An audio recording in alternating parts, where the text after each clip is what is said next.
Welcome to today's story, Alice's Adventures in Wonderland.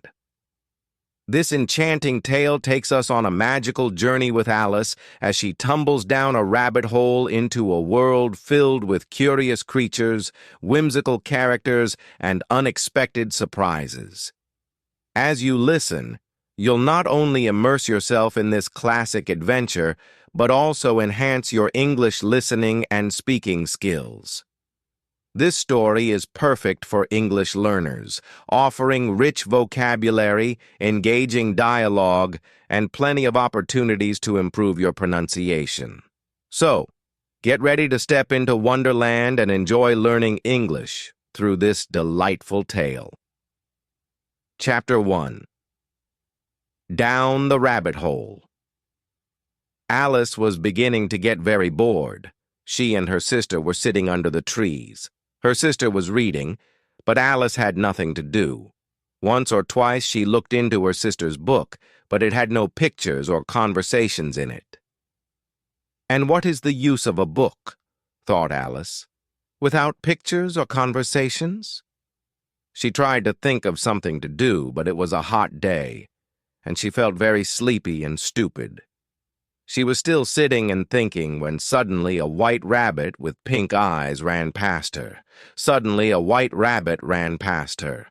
There was nothing really strange about seeing a rabbit, and Alice was not very surprised when the rabbit said, oh dear, I shall be late." Perhaps it was a little strange, Alice thought later, but at the time she was not surprised. But then the rabbit took a watch out of its pocket, looked at it, and hurried on. At once, Alice jumped to her feet.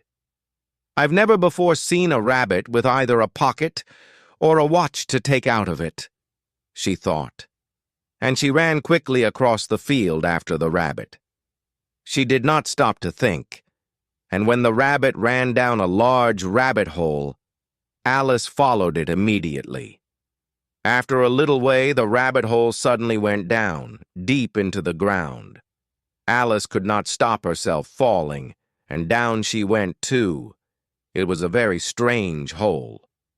Alice was falling very slowly, and she had time to think and to look around her. She could see nothing below her because it was so dark. But when she looked at the sides of the hole, she could see cupboards and books and pictures on the walls. She had time to take things out of a cupboard, look at them, and then put them back in a cupboard lower down. "Well," thought Alice, "after a fall like this, I can fall anywhere. I can fall downstairs at home, and I won't cry or say a word about it." Down, down, down. "How far have I fallen now?" Alice said aloud to herself. "Perhaps I'm near the center of the earth. Let me think. That's 4,000 miles down." Alice was very good at her school lessons and could remember a lot of things like this. Down, down, down. Would she ever stop falling? Alice was very nearly asleep when suddenly she was sitting on the ground. Quickly she jumped to her feet and looked around. She could see the white rabbit, who was hurrying away and still talking to himself. "Oh, my ears and whiskers," he was saying. "How late it's getting." Alice ran after him like the wind. She was getting very near him when he suddenly turned a corner. Alice ran round the corner too and then stopped. She was now in a long, dark room with doors all round the walls, and she could not see the white rabbit anywhere. She tried to open the doors, but they were all locked. "How will I ever get out again?" she thought sadly. Then she saw a little glass table with 3 legs, and on the top of it was a very small gold key. Alice quickly took the key and tried it in all the doors, but oh dear! Either the locks were too big or the key was too small, but she could not open any of the doors. Then she saw another door, a door that was only 40 centimeters high. The little gold key unlocked this door easily, but of course Alice could not get through it. She was much too big. So she lay on the floor and looked through the open door into a beautiful garden with green trees and bright flowers. Poor Alice was very unhappy. "What a wonderful garden," she said to herself. "I'd like to be out there, not in this dark room. Why can't I get smaller?" It was already a very strange day, and Alice was beginning to think that anything was possible. After a while, she locked the door again, got up and went back to the glass table. She put the key down, and then she saw a little bottle on the table. "I'm sure it wasn't here before," said Alice. Round the neck of the bottle was a piece of paper with the words, "Drink me," in large letters. But Alice was a careful girl. "It can be dangerous to drink out of strange bottles," she said. "What will it do to me?" She drank a little bit very slowly. The taste was very nice, like chocolate and oranges and hot sweet coffee, and very soon Alice finished the bottle. "What a strange feeling," said Alice. "I think I'm getting smaller and smaller every second." And she was. A few minutes later, she was only 25 centimeters high. "And now," she said happily, "I can get through the little door into that beautiful garden." She ran at once to the door. When she got there, she remembered that the little gold key was back on the glass table. She ran back to the table for it, but of course, she was now much too small. There was the key, high above her, on top of the table. She tried very hard to climb up the table leg, but she could not do it. At last, tired and unhappy, Alice sat down on the floor and cried. But after a while she spoke to herself angrily. "Come now," she said. "Stop crying at once. What's the use of crying?" She was a strange child, and often talked to herself like this. Soon she saw a little glass box near her on the floor. She opened it and found a very small cake with the words, "Eat me," on it. Nothing could surprise Alice now. "Well, I'll eat it," she said.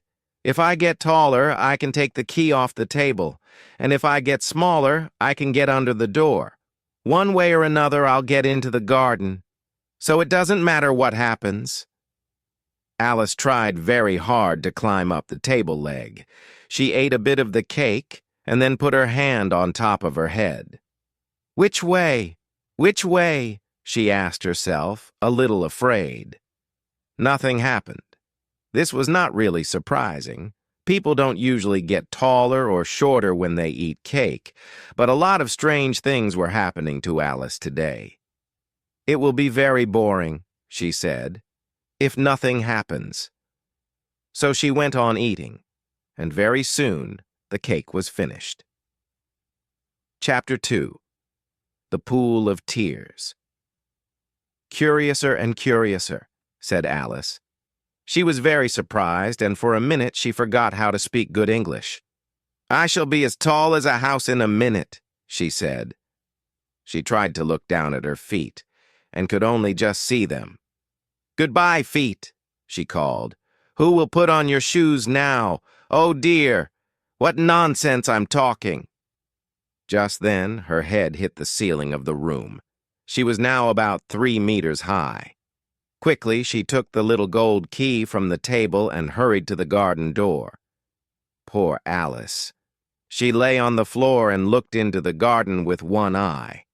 She could not even put her head through the door. She began to cry again and went on crying and crying. The tears ran down her face, and soon there was a large pool of water all around her on the floor. Suddenly she heard a voice, and she stopped crying to listen. "Oh, the Duchess! The Duchess! She'll be so angry I'm late and she's waiting for me! Oh dear, oh dear!" It was the White Rabbit again. He was hurrying down the long room with some white gloves in one hand and a large fan in the other hand. Alice was afraid, but she needed help. She spoke in a quiet voice. "Oh, please, sir." The rabbit jumped wildly, dropped the gloves and the fan, and hurried away as fast as he could. Alice picked up the fan and the gloves. The room was very hot, so she began to fan herself while she talked. "Oh dear, how strange everything is today. Did I change in the night? Am I a different person today? But if I'm a different person, then the next question is, who am I? Ah, that's the mystery." The rabbit jumped wildly and dropped the gloves and the fan. She began to feel very unhappy again, but then she looked down at her hand. She was wearing one of the rabbit's white gloves. "How did I get it on my hand?" she thought. "Oh, I'm getting smaller again." She looked round the room. "I'm already less than a meter high, and getting smaller every second. How can I stop it?" She saw the fan in her other hand and quickly dropped it.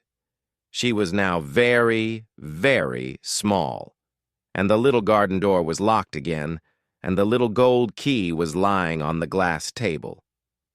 "Things are worse than ever," thought poor Alice. She turned away from the door and fell into salt water, right up to her neck. At first she thought it was the sea, but then she saw it was the pool of tears. Her tears. Crying makes a lot of tears when you are 3 meters tall. "Oh, why did I cry so much?" said Alice. She swam around and looked for a way out, but the pool was very big. Just then she saw an animal in the water near her. It looked like a large animal to Alice, but it was only a mouse. "Shall I speak to it?" thought Alice. "Everything's very strange down here, so perhaps a mouse can talk." So she began. "Oh, mouse, do you know the way out of this pool? I am very tired of swimming, oh mouse." Alice did not know if this was the right way to speak to a mouse, but she wanted to be polite. The mouse looked at her with its little eyes, but it said nothing. "Perhaps it doesn't understand English," thought Alice. "Perhaps it's a French mouse." So she began again and said in French, "Where is my cat?" This was the first sentence in her French lesson book. It looked like a large animal to Alice, but it was only a mouse. The mouse jumped half out of the water and looked at her angrily. "Oh, I'm so sorry," cried Alice quickly. "Of course you don't like cats, do you?" "Like cats?" cried the mouse in a high, angry voice. "Does any mouse like cats?" "Well, perhaps not," Alice began kindly. But the mouse was now swimming quickly away, and soon Alice was alone again. At last she found her way out of the pool and sat down on the ground. She felt very lonely and unhappy. But after a while the white rabbit came past again, looking for his white gloves and his fan. "The Duchess, the Duchess! Oh, my ears and whiskers! She'll cut my head off, I know she will. Oh, where did I drop my gloves?" Then he saw Alice. "Why, Marianne, what are you doing here? Run home at once and bring me some gloves and a fan. Quick, now." Alice hurried away. But where is his house? She thought while she ran. Strangely, she was no longer in the long room with the little door, but outside in a wood. She ran and ran, but could not see a house anywhere, so she sat down under a flower to rest. Chapter 3. Conversation with a Caterpillar. "Now," Alice said to herself, "first I must get a little bigger, and second, I must find my way into that beautiful garden. I think that will be the best plan. But oh dear, how shall I get bigger? Perhaps I must eat or drink something, but the question is what?" Alice looked all around her at the flowers and the trees, but she could not see anything to eat. Then she saw a large mushroom near her. It was as tall as she was. She walked across to look at it, and there, on top of the mushroom, was a large caterpillar, smoking a pipe. After a while, the caterpillar took the pipe out of its mouth and said to Alice in a slow, sleepy voice, "Who are you?" "I don't really know, sir," said Alice. "I know who I was when I got up this morning, but I have changed so often since then. I think I am a different person now." "What do you mean by that?" said the caterpillar. "Explain yourself."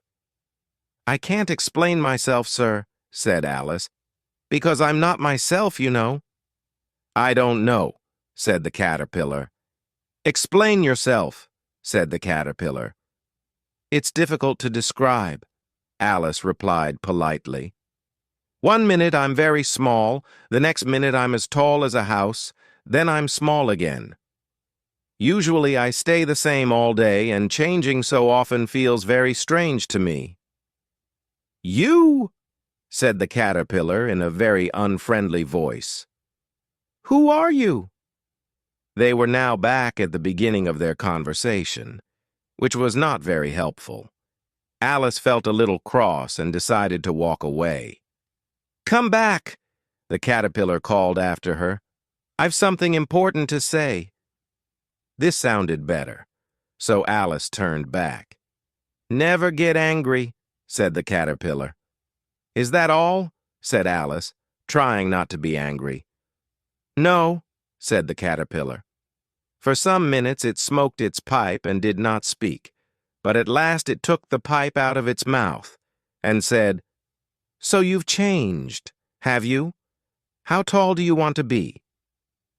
"I would like to be a little larger, sir, please," said Alice. 8 centimeters is really very small." For a while the caterpillar smoked its pipe. Then it shook itself, got down off the mushroom, and moved slowly away into the grass. It did not look back at Alice, but said, "One side will make you taller, and the other side will make you shorter." One side of what? Thought Alice to herself. She did not say this aloud, but the caterpillar said, "Of the mushroom." Then it moved away into the wood. Alice looked at the mushroom carefully, but it was round and did not have sides. At last, she broke off a piece in each hand from opposite sides of the mushroom. She ate some of the piece in her left hand and waited to see what would happen. A minute later, her head was as high as the tallest tree in the wood, and she was looking at a sea of green leaves. Then a bird appeared and began to fly around her head, screaming, "Egg thief! Egg thief! Go away!" "I'm not an egg thief," said Alice. "Oh, no," said the bird angrily. "But you eat eggs, don't you?" "Well, yes, I do, but I don't steal them," explained Alice quickly. "We have them for breakfast, you know." "Then how do you get them if you don't steal them?" screamed the bird. This was a difficult question to answer, so Alice brought up her right hand through the leaves and ate a little from the other piece of mushroom.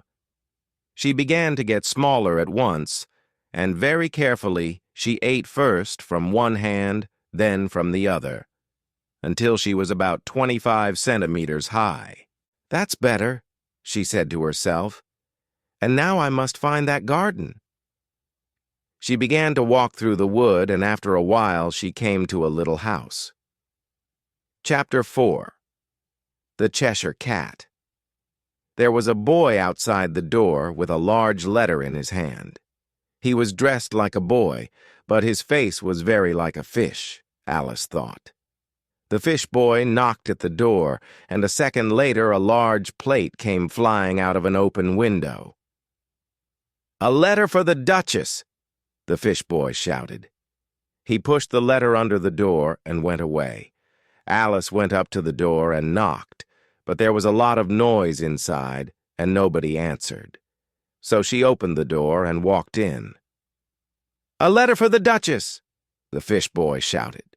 She found herself in a kitchen, which was full of smoke. There was a very angry cook by the fire, and in the middle of the room sat the Duchess, holding a screaming baby. Every few minutes a plate crashed to the floor. There was also a large cat, which was sitting on a chair and grinning from ear to ear.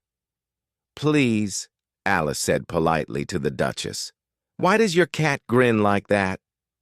It's a Cheshire Cat, said the Duchess. That's why. I didn't know that cats could grin, said Alice. Well, you don't know much, said the Duchess. Another plate crashed to the floor, and Alice jumped. Here, the Duchess went on. You can hold the baby for a bit if you like. The Queen has invited me to play croquet, and I must go and get ready. She pushed the baby into Alice's arms and hurried out of the room. There was a large cat, which was grinning from ear to ear. Oh, the poor little thing, said Alice, looking at the baby, which had a very strange face. She took it outside into the wood and walked around under the trees. Then the baby began to make strange noises, and Alice looked into its face again. Its eyes were really very small for a baby, and its nose now looked very like the nose of a pig. Don't make noises like that, my dear, said Alice. It's not polite. You're beginning to sound like a pig. But a few minutes later there was no mistake. It was a pig. Alice put it carefully on the ground, and it ran quietly away on its 4 legs into the wood. I'm pleased about that, Alice said to herself. It will be a good-looking pig, but it would be terrible to be a child with a face like that. She was thinking about pigs and children when she suddenly saw the Cheshire Cat in a tree. The cat grinned at her, and she went nearer to it. Please, she said, can you tell me which way to go from here? But where do you want to get to? Said the cat. It doesn't really matter, began Alice. Then it doesn't matter which way you go, said the cat. But I would like to get somewhere, Alice explained. If you just go on walking, said the cat, in the end you'll arrive somewhere. That was true, thought Alice, but not very helpful, so she tried another question. What kind of people live near here? To the left, the cat said, lives a hatter, and to the right lives a March hare.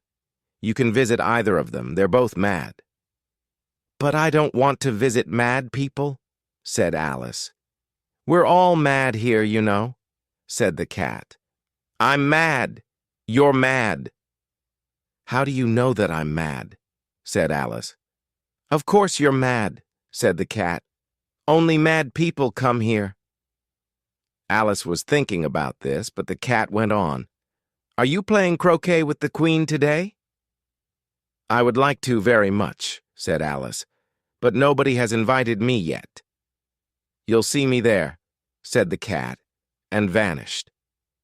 Alice was not really surprised at this, because so many strange things were happening today.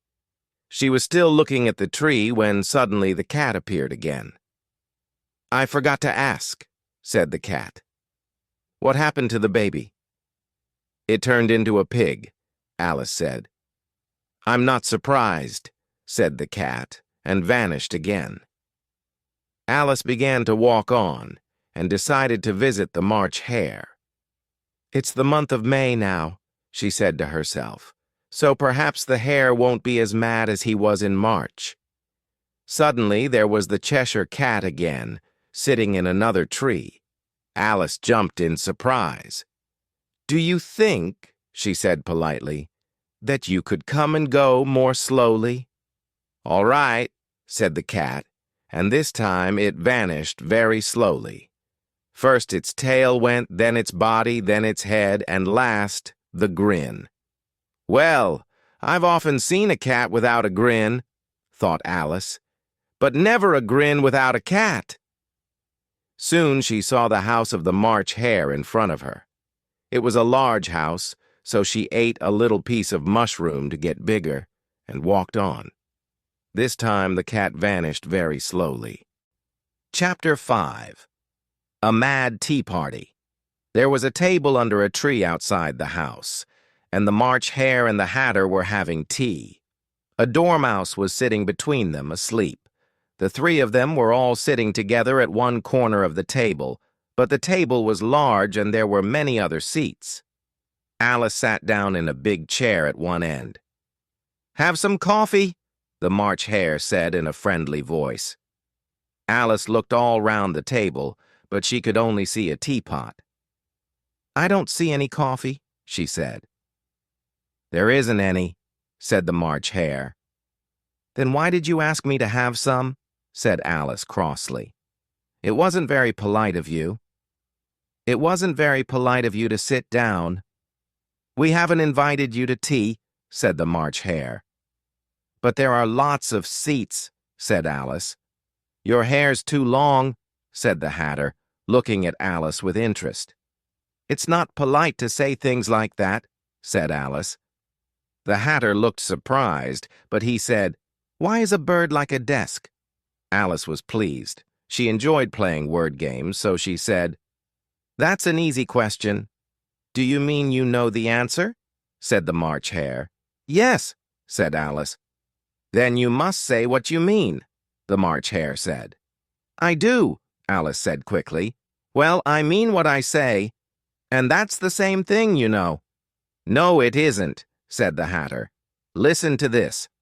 I see what I eat means one thing, but I eat what I see means something very different." Alice did not know what to say to this, so she took some tea and some bread and butter while she thought about it. The Dormouse woke up for a minute and then went to sleep again. After a while, the Hatter took out his watch, shook it, then looked at it sadly. "2 days slow. I told you that butter wasn't good for watches," he said angrily to the March Hare. "It was the best butter," said the March Hare sadly. Alice was looking at the watch with interest.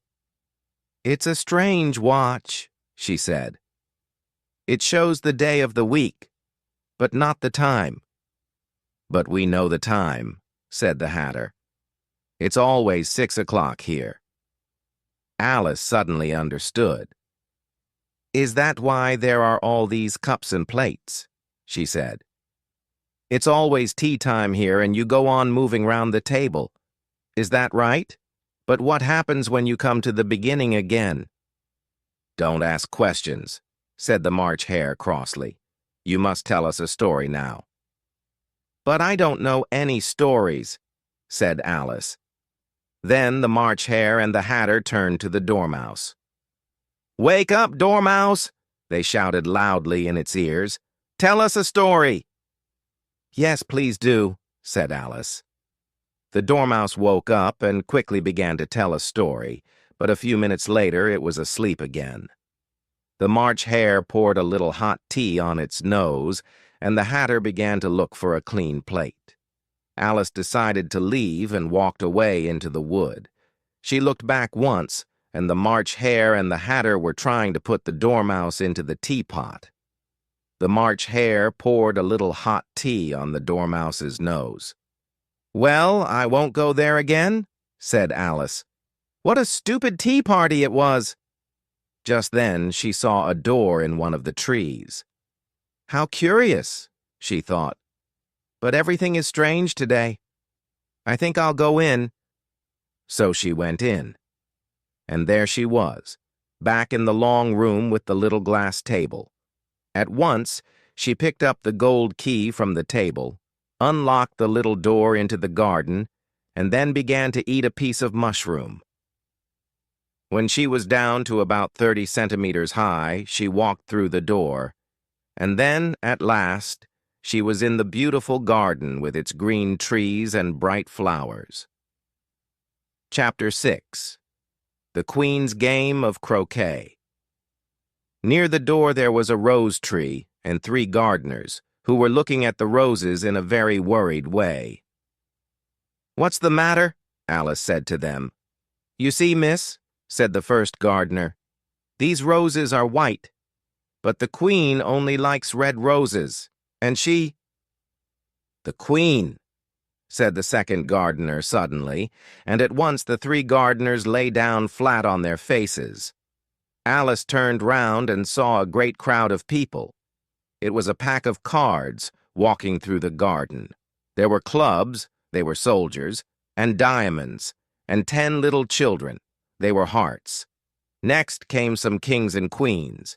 Then Alice saw the white rabbit, and behind him, the knave of hearts. And last of all, came the king and queen of hearts. When the crowd came near to Alice, they all stopped and looked at her, and the queen said, "Who are you?" "My name is Alice, your majesty," said Alice very politely. But she thought to herself, "They're only a pack of cards. I don't need to be afraid of them." "And who are these?" said the queen, looking at the 3 gardeners. Then she saw the white roses, and her face turned red and angry. "Off with their heads!" she shouted, and soldiers hurried up to take the gardeners away. The queen turned to Alice. "Can you play croquet?" she shouted. "Yes," shouted Alice. "Come on, then," shouted the queen. The crowd began to move on, and Alice went with them. It's a very fine day," said a worried voice in her ear. Alice saw that the white rabbit was by her side. "Very fine," said Alice. "Where's the Duchess?" "Shh," said the rabbit in a hurried voice. "She's in prison waiting for execution." "What for?" said Alice. But just then the queen shouted, "Get to your places!" And the game began. It was the strangest game of croquet in Alice's life. The balls were hedgehogs, and the mallets were flamingos, and the hoops were made by soldiers who turned over and stood on their hands and feet. Alice held her flamingo's body under her arm, but the flamingo turned its long neck first this way and then that way. At last, Alice was ready to hit the ball with the flamingo's head. But by then, the hedgehog was tired of waiting and was walking away across the croquet ground. And when both the flamingo and the hedgehog were ready, there was no hoop. The soldiers, too, were always getting up and walking away. It really was a very difficult game, Alice thought. The players all played at the same time, and they were always arguing and fighting for hedgehogs. Nobody could agree about anything. Very soon the queen was wildly angry and went around shouting, "Off with his head!" or "Off with her head!" about once a minute. Alice began to feel worried. "The queen is sure to argue with me soon," she thought. "And what will happen to me then? They're cutting people's heads off all the time here. I'm surprised there's anyone left alive." Just then, she saw something very strange. She watched carefully, and after a minute or two, she saw that the thing was a grin. "It's the Cheshire Cat," she said to herself. "Now I'll have somebody to talk to." The balls were hedgehogs, and the mallets were flamingos. "How are you getting on?" said the cat when its mouth appeared. Alice waited. "I can't talk to something without ears," she thought. Slowly the cat's eyes, then its ears, and then the rest of its head appeared. But it stopped at the neck, and its body did not appear. Alice began to tell the cat all about the game. "It's very difficult to play," she said. "Everybody argues all the time, and the hoops and the hedgehogs walk away." "How do you like the queen?" said the cat quietly. "I don't," said Alice. "She's very—" Just then, she saw the queen behind her. So she went on, "Clever, she's the best player here." The queen smiled and walked past. "Who are you talking to?" said the king. He came up behind Alice and looked at the cat's head in surprise. "It's a friend of mine, a Cheshire Cat," said Alice. "I'm not sure that I like it," said the king, "but it can touch my hand if it likes." "I prefer not to," said the cat. "Well," said the king angrily. He called out to the queen, "My dear, there's a cat here and I don't like it." The queen did not look round. Off with its head, she shouted. Call for the executioner.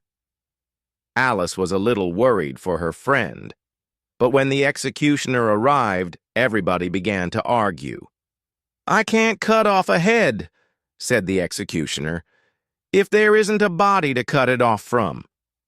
You can cut the head off, said the king, from anything that's got a head. If somebody doesn't do something quickly, said the queen, I'll cut everybody's head off. Nobody liked that plan very much, so they all turned to Alice. And what do you say? They cried. The cat belongs to the Duchess, said Alice carefully. Perhaps you could ask her about it. She's in prison, the queen said to the executioner. Bring her here at once. But then the cat's head slowly began to vanish, and when the executioner came back with the Duchess, there was nothing there. The king ran wildly up and down, looking for the cat, and the Duchess put her arm round Alice. I'm so pleased to see you again, my dear, she said. Let's get on with the game, the queen said angrily, and Alice followed her back to the croquet ground. The game went on, but all the time the queen was arguing and shouting, off with his head, or off with her head. Soon, there were no hoops left, because the soldiers, who were the hoops, were too busy taking everybody to prison. And at the end, there were only 3 players left: the king, the queen, and Alice. The queen stopped shouting and said to Alice, Have you seen the mock turtle yet? No, said Alice. I'm not sure what a mock turtle is. Then come with me, said the queen. They found the mock turtle down by the sea. Next to him was a griffin asleep in the sun. Then the queen hurried away, saying, I have to get on with some executions. The griffin woke up and said sleepily to Alice, It's just talk, you know. They never execute anybody. Alice was pleased to hear this. She felt a little afraid of the griffin and the mock turtle because they were so large. But they were very friendly and sang songs and told her many stories about their lives. The mock turtle was in the middle of a very sad song when they all heard a shout a long way away. It's beginning! Come on! We must hurry! Cried the griffin. It took Alice by the hand and began to run. The mock turtle and the griffin were very friendly. Chapter 7. Who Stole the Tarts? The king and queen of hearts were sitting on their thrones when Alice and the griffin arrived. There was a great crowd of birds and animals and all the pack of cards. Soldiers stood all around the knave of hearts, and near the king was the white rabbit, with a trumpet in one hand. In the middle of the room there was a table with a large plate of tarts on it. They look good, thought Alice, who was feeling a little hungry. Then the white rabbit called out loudly, Silence! The trial of the knave of hearts will now begin. He took out a long piece of paper and read, The queen of hearts, she made some tarts, all on a summer day. The knave of hearts, he stole those tarts and took them all away. Very good, said the king. Call the first witness. Alice looked at the jury, who were now writing everything down. It was a very strange jury. Some of the jurymen were animals and the others were birds. Then the white rabbit blew his trumpet 3 times and called out, First witness. The first witness was the hatter. He came in with a teacup in one hand and a piece of bread and butter in the other hand. I'm very sorry, Your Majesty, he said. I was in the middle of tea when the trial began. Take off your hat, the king said. It isn't mine, said the hatter. Stolen. Write that down, the king said to the jury. I keep hats to sell, explained the hatter. I don't have a hat myself. I'm a hatter. Give your evidence, said the king, or we'll cut your head off. The hatter's face turned white. I'm a poor man, Your Majesty, he began in a shaking voice. Just then Alice had a strange feeling. After a minute or two, she understood what it was. "Don't push like that," said the Dormouse, who was sitting next to her. "I'm nearly falling off my seat." "I'm very sorry," Alice said politely. "I'm getting bigger and taller, you see." "Well, you can't do that here," said the Dormouse crossly, and he got up and moved to another seat. The Hatter was still giving evidence, but nobody could understand a word of it. The king looked at the queen, and the queen looked at the executioner. The unhappy Hatter saw this and dropped his bread and butter. "I'm a poor man, your majesty," he said again. "You're a very poor speaker," said the king. He turned to the White Rabbit. "Call the next witness," he said. The next witness was the Duchess's cook, who spoke very angrily and said that she would not give any evidence. The king looked worried and told the White Rabbit to call another witness. Alice watched while the White Rabbit looked at the names on his piece of paper. Then, to her great surprise, he called out loudly, "Alice!" "Here!" cried Alice, jumping to her feet. "Here!" cried Alice, jumping to her feet. "What do you know about these tarts?" said the king. "Nothing," said Alice. The queen was looking hard at Alice. Now she said, "All people a mile high must leave the room." "I'm not a mile high," said Alice, "and I won't leave the room. I want to hear the evidence." "There is no more evidence," said the king very quickly, "and now the jury will—" "Your Majesty," said the White Rabbit, jumping up in a great hurry. "We've just found this letter. There's no name on it, but I think the knave wrote it." "No, I didn't," said the knave loudly. "Read it to us," said the king. "Where shall I begin, your Majesty?" asked the rabbit. "Begin at the beginning," said the king, "and go on until you get to the end. Then stop." Everybody listened very carefully while the White Rabbit read these words. "They tell me you have been to her and talked of me to him. She thought I was a gardener, but said I could not swim. He tells them that I have not gone. We know that this is true. If she decide to hurry on, what will they do to you? I gave her one, they gave him two. You gave us three or more. They all returned from him to you, but they were mine before." "That's a very important piece of evidence," said the king. He looked very pleased. "Now the jury must—" "If anybody in the jury can explain that letter," said Alice. She was not afraid of anything now because she was much bigger than everybody in the room. "I'll give him 6pence. It's all nonsense. It doesn't mean anything." The jury busily wrote this down. "She thinks it's all nonsense." "All nonsense, eh?" said the king. He read some of the words again. "But said I could not swim. You can't swim, can you?" he said to the knave. The knave's face was sad. "Do I look like a swimmer?" he said. And he didn't, because he was made of paper. The king smiled. "I understand everything now," he said. "There are the tarts, and here is the knave of hearts, and now the jury must decide who the thief is." "No, no," said the queen. "Off with his head. The jury can say what it thinks later." "What nonsense!" said Alice loudly. "The jury must decide first. You can't—" "Be quiet," said the queen, her face turning red. "I won't," said Alice. "Off with her head!" screamed the queen. Nobody moved. "It doesn't matter what you say," said Alice. "You're only a pack of cards." Then the pack of cards flew up into the sky and began to fall on Alice's face. She gave a little scream and woke up. She was lying next to her sister under the trees, and some leaves were falling on her face. "Wake up, Alice dear," said her sister. "You've been asleep a long time." "Oh, I've had a very curious dream," said Alice, and she told her sister all about the strange adventures in her wonderful dream. If you enjoyed stepping into Wonderland with Alice, make sure to give this video a big thumbs up.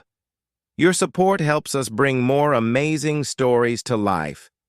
Don't forget to hit that subscribe button and turn on the notification bell so you never miss a new story that can boost your English skills.